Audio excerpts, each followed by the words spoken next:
Hey, once again, late nighters. You know what time it is? It's 11:30 p.m. It means it's time for the Better Late Show with me, your host, Dr. Ben. Covering today, we're going to be covering the first two issues, issue 1 and issue 2 of Avalon. This is from 1282. I think that must be like an address, a street address is what that is. I guess I'm kind of gonna spoil it because we'll go over the first two issues, but it's kind of like a zombie story. You know, it's showing us like a zombie infestation unfolding. You know, like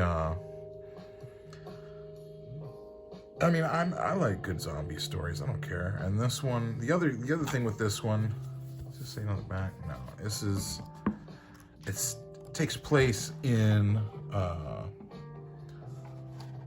local metropolis of Erie, Pennsylvania. So, which is where I think that's where Brandon lives. One of the writers. There's two writers. There's Brandon Staroki, creator and writer, and then he also has Ellen Dingfelder as a co-writer, and then Dimitris Nastos is the artist. I don't know if that's how I say his last name. Dimitris, you're gonna have to message me, tell me how to say your name. Pop into a chat sometime, you know. But I like this because for one, it's got a really nice like vibe to it, like the black and white artwork it's real smooth. It's got a good, he's got a good conception of where everything's taking place. Bob's Steakhouse. It's this kid's birthday. They're out for the his birthday dinner. Talking about school and this and that, what's going on.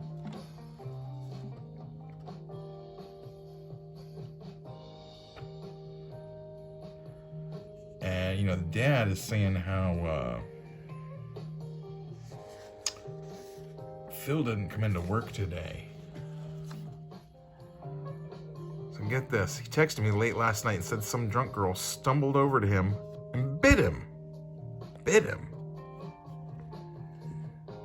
I mean, already, it's a horror comic talking about people biting each other, not in a friendly biting way, but some sort of like had to go to the hospital in the middle of the night because he started feeling pretty sick. What's wrong with him? Now we're still waiting on an update. Haven't heard from him. We all know how Phil gets. He can be a little dramatic. I've used the bathroom. They talked about the kids. One kid has got anxiety. It's like, oh, maybe I shouldn't have brought up the story in front of it. It's just got like a lot of nice kind of like back and forth, like natural kind of sounding dialogue. And what I was going to say that I really like about this is that, Brandon and his team here is coming at this from, the perspective of being like fans of horror movies and fans of The Walking Dead, 30 Days Later. Was it, 28 Days Later? That's what I'm thinking. 30 Days a Night. All these different kinds of modern tellings of like monster stories of zombies or vampires or werewolves or whatever. And I think that those are all like genres or like storytelling devices that are so open. There's so many different things you can do with them that I think just hasn't been done yet.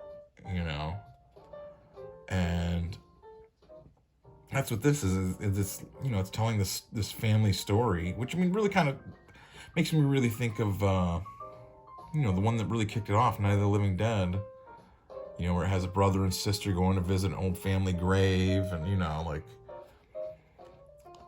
it's something that, I don't know, it seems to be a common thing with zombie stories, is to involve family. And, you know, I'm down. That's what I'm saying. Like, Brandon seems to have a pretty good grasp of telling his stories here. The cop is the oldest son of the last couple of the family there, right? Of mom and dad at the dinner, the birthday dinner, right? So,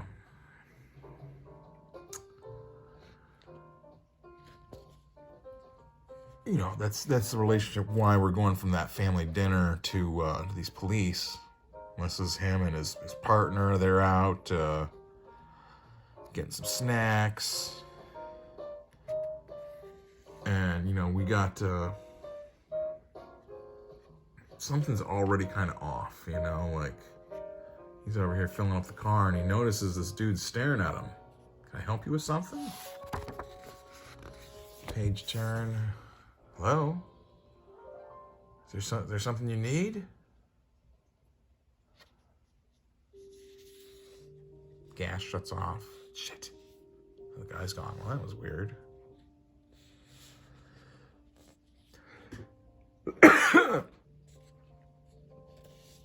His partner seen him. What did that guy want? I have no idea. He didn't say a word to me. Was it one of them?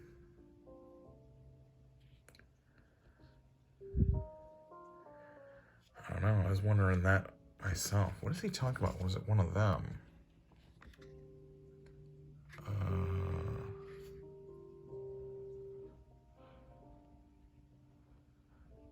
I'm not quite sure what he means. Like, is it one of them? I'm just maybe they mention that later again somehow. Yeah, some meatball sliders. They sell these things all year round. Yeah, I mean, he's got and that's what I'm saying. The artist here, I'm loving his black and white art. You know, like it's got enough of like a detail and like good grasp of you know, anatomy and just how things work and how things fit together.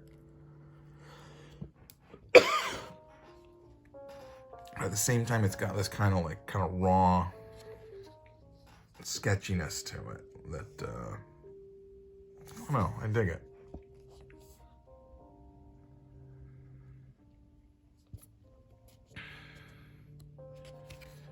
Save room for the cake. You guys got a cake? Of course. You're not gonna sing when they bring it out, are they? Well, yeah, that's what they do when they bring it out. I can tell you that, like, no one at a restaurant is gonna be upset if you don't want them to sing. If you're like, hey, waiter, waitress, food bringer, we're ordering a birthday cake, but could you guys just bring it out and, like, not do the whole song and dance and stuff? And they're not gonna mind. They're not gonna mind. That is not what anyone wants to do in a restaurant. Okay, no one wants to go out and sing happy birthday, regardless of like how, oh Jesus, I'm bonking everything here. So I'm getting agitated thinking about it. I never even had to sing, I just had to hear him sing from the back.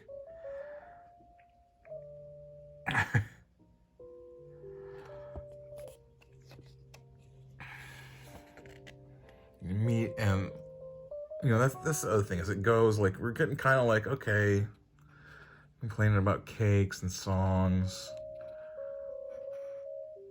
So what's going on? Okay, and then here's where it starts to pick up. This guy comes running in screaming, help! Call the cops! There's a guy out there screaming! I think he's hurt! The next page goes back to the cops. So I like that's what I'm saying. Like Brandon's doing some stuff here I'm all right with, you know, like Guy outside screaming about the cops. Oh, let's go back to see what's going on with the cops. They're going to do a wellness call for Mrs. Martin, for Ms. Martin. She's been out greeting everyone. Nobody's seen her.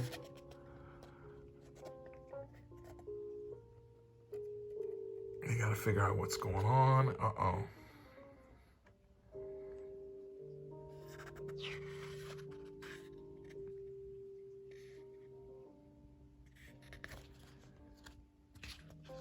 So here's where things really start to like kick up, right? They got to kick in the door. Hear noises. There's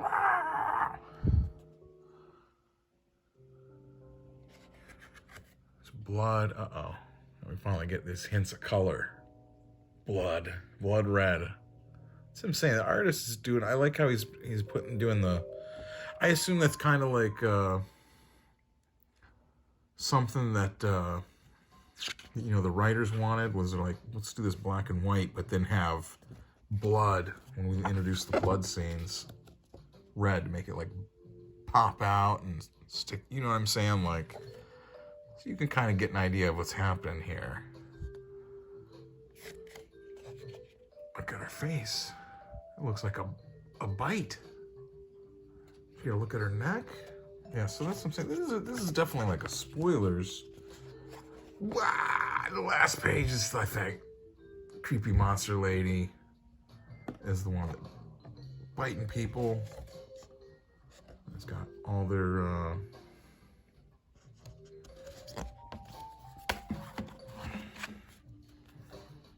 the second issue. I'll just show off.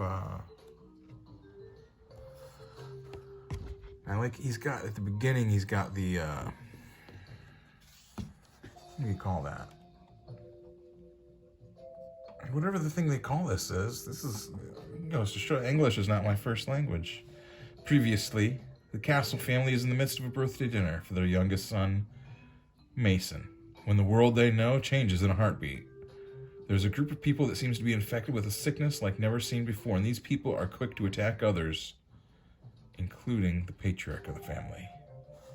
Across town, the family's oldest son, Andy, and his patrol partner, Miller, also are faced with these sick people when their routine wellness check becomes far from normal very quickly. Trapped in an apartment building filled with infected people and an injured partner, Andy is left to decide what to do next.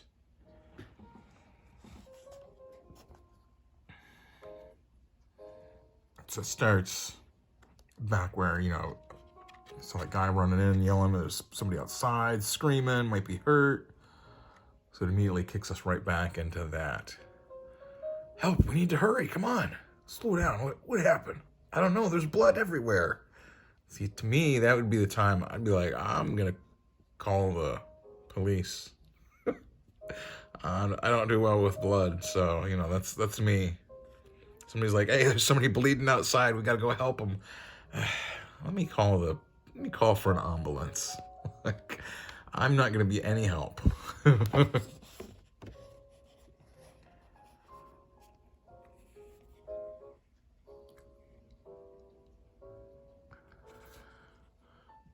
out there crouching by the tree. That's like just a nice iconic shot. It's snowing, pointing at this guy that's over in the. Something's wrong with him. Sir, what happened? Are you okay? Someone bit me. The pain won't stop. My head hurts. Where were you bitten? Help. Hey, where were you bit? What the hell? My eyes. Did anybody call the cops? I'll check. Did they bite him in his eyeballs? I'm not quite sure. That's kind of the impression I get. Or no, I guess they bit him on his neck and his face. He's bleeding everywhere. Okay, I dig it.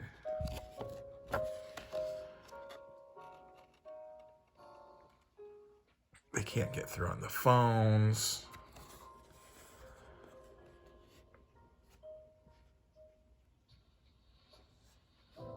And of course, this guy that's been bit, something's wrong with his eyes or whatever.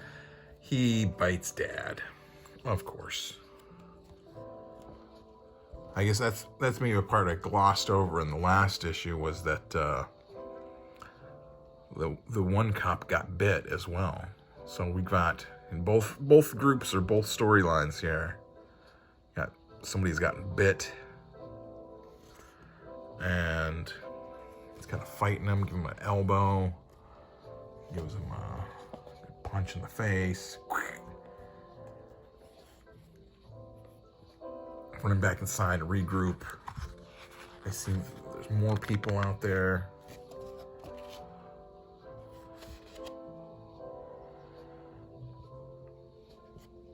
Oh, and then it jumps back to the cops. Stay right where you are. Don't take another step. Get down on the ground. And this thing, of course, that thing isn't listening. You got shooter a couple times, and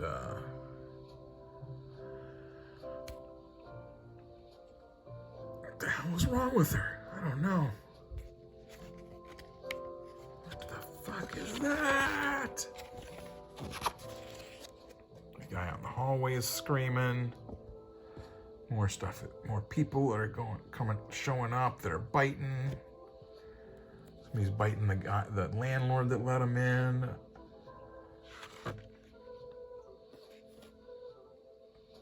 All these people are looking all crazy. And the cop is kind of like realizing, like, this is not quite what they are coming in prepared for here. That's a nice reflection on the doorknob. I like that. Good job, Demetrius.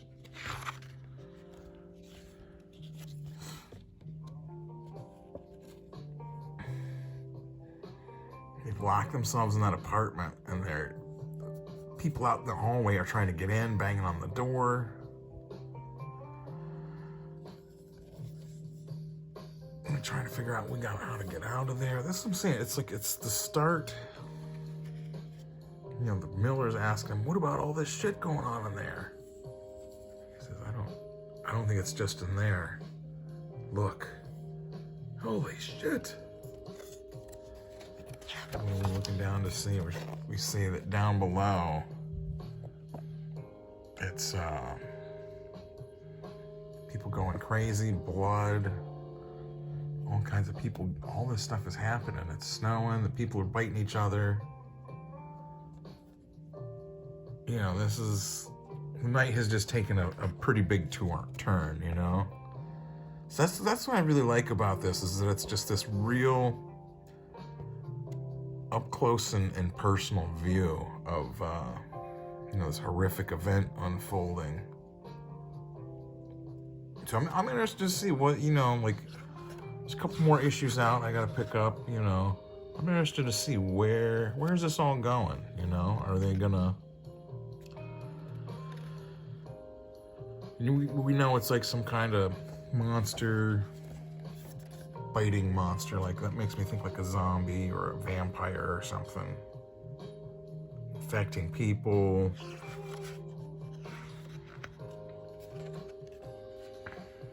Stay away from him. Oh, okay, sorry to bother. And just, you know, it's got all this dialogue that is just, I think it sounds like natural. I like that idea. Everyone grab your things. We're getting out of here. We could probably sneak out the back. People start bleeding, and then pretty soon afterwards, they start biting. Jumping through windows, coming after them. I'm saying, this is only the second issue, and it's got